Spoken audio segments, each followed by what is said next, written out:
What's going on, Nerds and Geeks? Nerd of the 90s here, and I'm back, and I'm here going to do the top 10, 12 movies of 2018. And you're wondering, why top 12? Why is it so much? Why are you adding two more of your top 10s? Well, you're going to understand why halfway through on my top 10s. So let's get started with number 12. Number 12 is Annihilation. This might change because, like I said on Tuesday, I'm going to watch Bumblebee. Annihilation is pretty much a huge sci-fi movie that came out with Natalie Portman. I thought, to me, the movie, the sci-fi aspect of it is really great. The alien invasion that happened, actually, though, it's not actually an alien invasion. They just crash land and then everything is just completely getting taken over by the alien race that was going on right there. It's really hard to know what they actually are. I thought it was really, really good. The performances from all the actresses were really great. The only thing I didn't like was that ending, though. The ending was a bit bittersweet, but at the same time, it does fit, though, because the movie is, without a doubt, really good.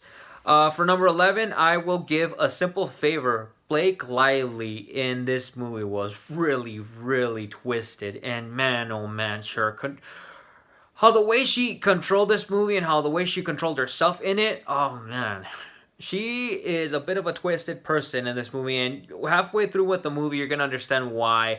She has a bit of a twisted mind of her own self. Wow, I'm adjusting right here. The only thing I did like about the movie was her performance. Anna Kendrick was really, really funny at times in this movie. All the performances from Henry Golding and everybody else was good. For number 10, I would say, don't judge me, this is even 10 times better than 50 Shades Freed. Crazy Rich Asians. The movie was really, really good. I really did love the performances from all the actors and the actresses. Wakina, even though she was a supporting actress in this one, I thought she was really funny. Man, the world of Singapore was really beautiful. The romance between Henry Golding and the other actress, I don't know her name was.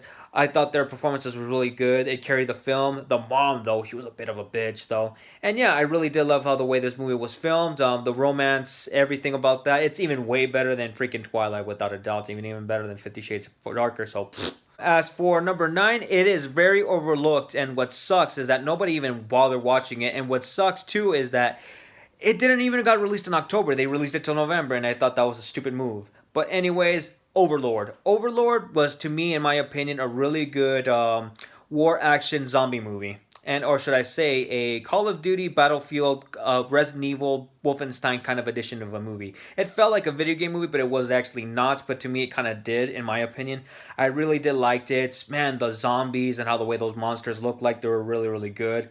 Especially how the way the cover of the movie itself was really fantastic, though. And, I give props to J.J. Abrams and to John Avery, who did this film, was really good. And same thing with Wyatt Elliott, Kurt Russell's son, and all of the supporting actors. I thought they were really good. And everybody else about that is really fantastic, though. And yeah, I give props to it.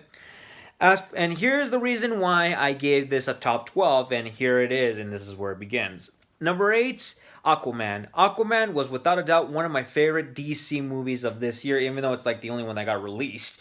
I was really scared for this movie. I was like, I hope it doesn't fail. Hope please don't fail like Justice League. And believe it or not, it did not. The CGI looks spot on.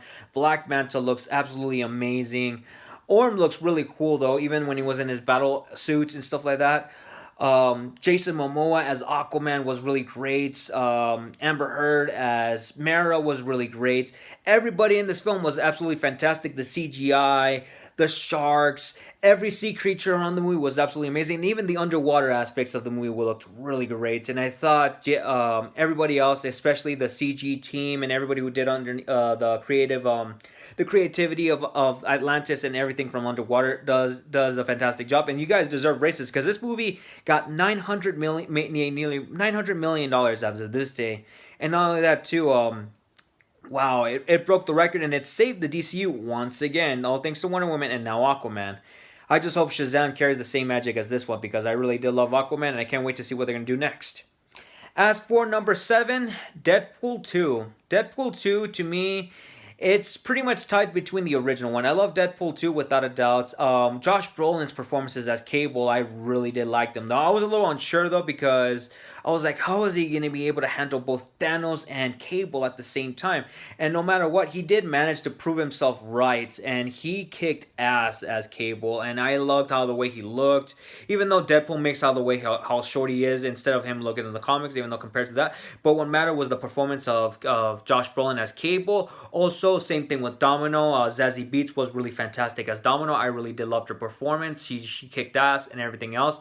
X-Force, even though was there for around a minute, even though they killed the franchise just like that. And I liked how the way that Deadpool does that. We're going to start off with a new franchise that will carry the film for around 10 years. And then after that, everything just goes to shit after that. And I really did love that, though, even though I pull off the Thanos, though. And to me, yeah, Ryan Reynolds' performance as Deadpool was absolutely outstanding, and I can't wait to see what's next. But I don't know, because X-Force could be next, or maybe Deadpool 3. We don't actually know. So Ryan Reynolds and 20th Century Fox, what's next? Please let us know as soon as possible. As for number 6, don't hate me, Black Panther. Black Panther is not a perfect film. I'll say this right now. The only reason why I did not give this movie a higher score and higher on my list is that, here's the thing. Let's start off with the best part of the movie.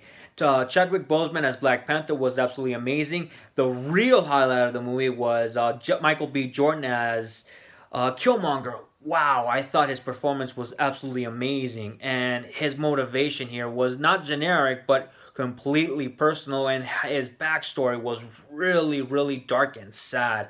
And believe it or not, how the way he was motivated to become much better than everything, and then also his father, who was also pretty much part of this, was taken from him. And to me, I thought everything about the movie was really great. The only thing that really pissed me off about the movie was at times the CGI, especially the part where T'Challa was fighting against in the very beginning of the movie, it looked really off, and yeah, that was about it too. And then some of the animation needed a little bit of work, and at the same time too, killing off Ulysses Claw was a bit of a bad mistake. So let's see what the movie does carry next. And to me, yeah, Black Panther was an amazing movie.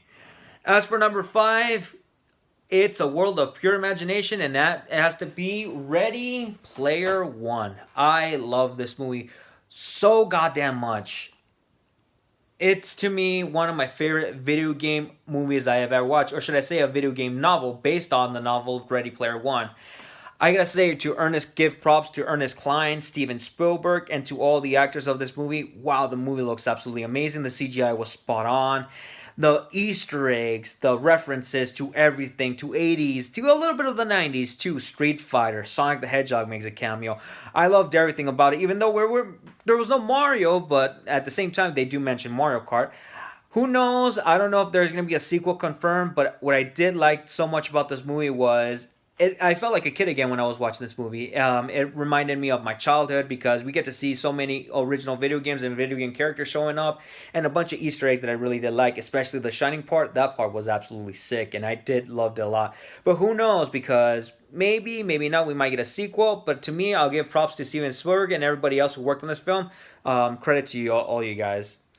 As for number 4, just like yesterday, that's the reason why I delayed this, Spider-Man Into the Spider-Verse. I love the movie so damn much. And to me, I'm sorry, Incredibles 2, I love you, but this one is the one that takes the championship right here. Spider-Man Into the Spider-Verse, to me, is one of my favorite animated movies that I have seen this year. The acting was really, really outstanding. Chris Pine being Peter Parker, even though he's Steve Trevor in the DCEU, for a short time he was here there. I really liked him a lot. Same thing with Jake Johnson as Peter Parker. Same thing with Miles Morales, Gwen Stacy, Spider-Man Noir, Peter Parker, everything else. The story is really, really good, especially the moment when Spider-Man dies, and a bunch of twists and turns that will give you the feels and stuff like that. And who knows, because since this movie did not make much on the box office out of a $90 million budget, making $230 million right now, who knows, because I do want to see more about this movie. And yeah, before everybody says, you've been putting more comic book movies of all, so what's number 3? Number 3, this one is original. Number 3 is A Quiet Place. John Krasinski, who directed this film and also starred with this film, him and his wife Emily Blunt. I thought this movie was very original. I love the story. It is depressing. It's sad.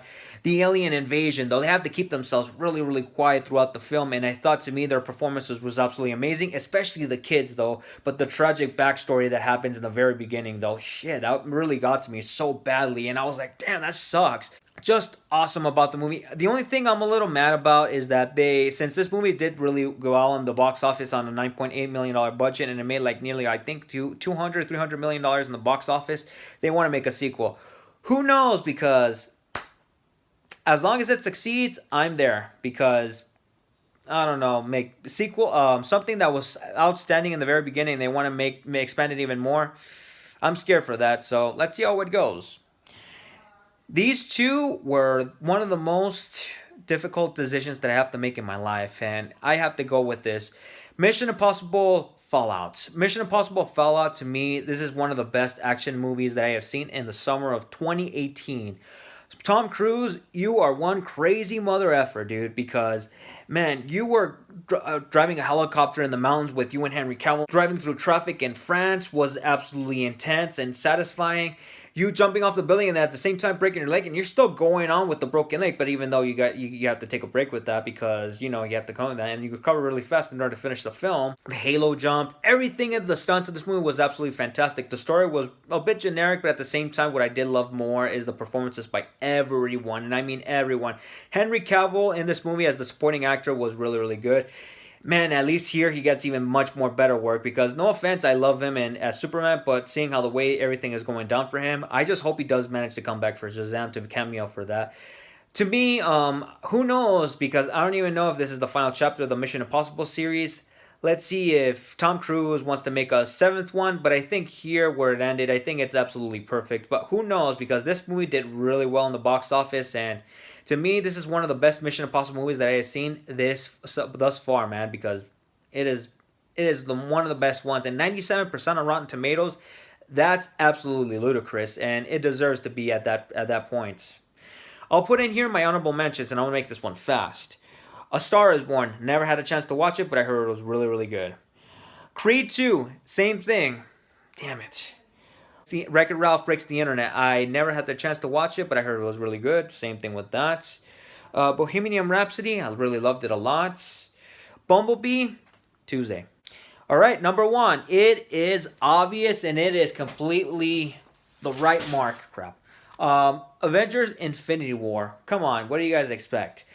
Avengers Infinity War, to me, I was worried about this film because I didn't even know how the Russo brothers were going to handle with a bunch of actors with the Avengers, the Guardians of the Galaxy, Doctor Strange, Black Panther, Spider-Man. Nearly every supporting cast around this, they managed to nail it out of the park, and I thought, to me, was absolutely one of the most fantastic parts of the movie, and I think, to me, in my opinion, was one of the best moments, and to me, it's hard to say because Avengers 1 is actually one of my favorite MCU movies of all time. This one here might be in 3rd place because, wow. I can't believe I've been waiting for a crossover between the Guardians of the Galaxy and the Avengers, and now we finally got it. And same thing with Spider-Man 2 with the Guardians. I really did love this month. And I gotta give props to Josh Brolin. You nailed it out of the park with Thanos, man. 10 out of 10, man. All I can say is I am excited for the Endgame movie, and let's see how it goes because that's about it with my top 12 list. So next time, guys, on the next video, I'll be doing my top 10 and my top 10 movies that I'm anticipated this year, and same thing with top 10 video games of the year, and then on Tuesday, Bumblebee. So without a doubt, guys, I'll see you guys next time with the next video. Bye-bye. Avengers Infinity War is king!